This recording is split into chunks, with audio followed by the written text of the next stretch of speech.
Our first question will be answered in the following order, and I am going to be mixing up the order so you're not always following the same person each round. So the first responder will be Robert Solano, and then John Mosby, then Jack Nelson, then James Harris, then Rex Ianson, and finally Stephen Knoxheim. So question number 1, what specifically can be done to resolve the contract issue with the firefighters union? And you will each have 1 minute to respond to this question, and we will start with Robert Solano, please. Great, thank you. First, we need to get them back to the table. We need to listen to them, listen to what their ideas are. An example, they haven't had a contract in 3 years. It's creating a morale problem.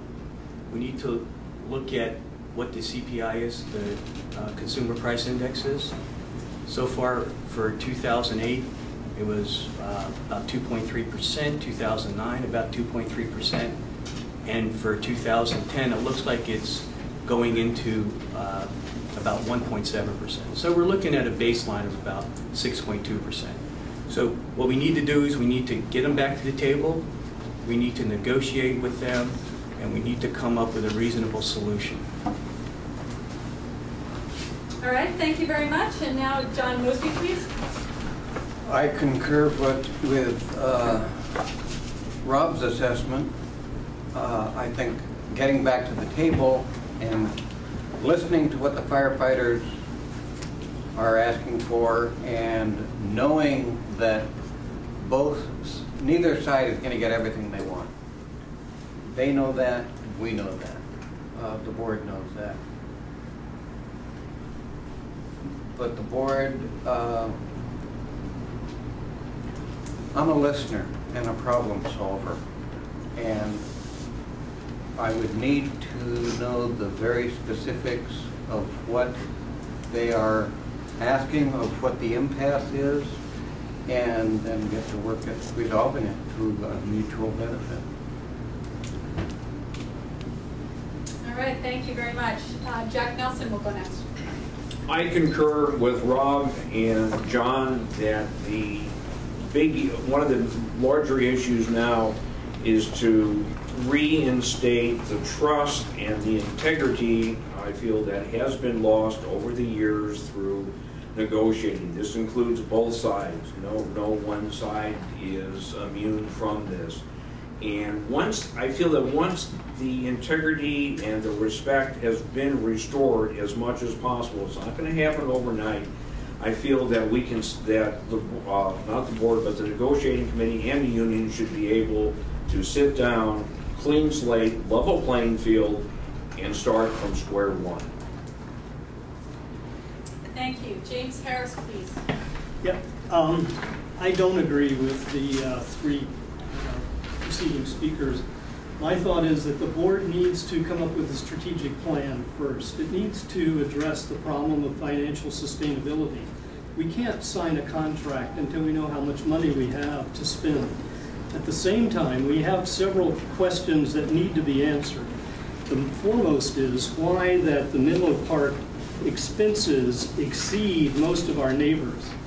We are spending on average about $198,000 for labor and benefits for our firefighters, which is the second highest in this area. The San Jose Firefighters Department is able to operate on considerably lower numbers than we are. And maybe we have to operate with this high level of budget, but the point is we need to understand why our budget is so high. Thank you. And Rexford Ianson, please. All right, well, I'd like to get back to the table too.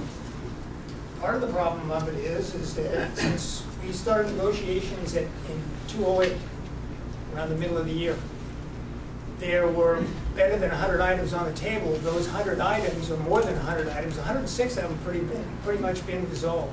There's two issues that haven't, wages and benefits. As we went through the negotiation process, part of it had to be with give and take. The firefighters themselves felt like we had been negotiating aggressively. they filed the PERB charge notices, which is the Public Employees Relations Board. Until that gets resolved, for the most part, we are pretty much where we're at right now, in limbo, until we get some answers from the PERB board. But to go a little bit further and address it is that right now, 85% of our budget goes for wages. We do not have an end product. I don't think that 85% is necessarily unreasonable. Finish the thought? I'm sorry, your time is up. Thanks so much. And finally, Stephen Knoxheim. I think my answer is kind of a combination, but the first thing is we have to get done with the PERB charge and get back to the table. I think the second thing that you have to do on the two issues that are remaining is agree on the process by which you're going to get these things solved. And the third thing is the fire district and the firefighters have to know what we have to work with. And right now the district is looking at a possibility of a 2.3 or something like that million, quote, loan to the state as they take back property taxes.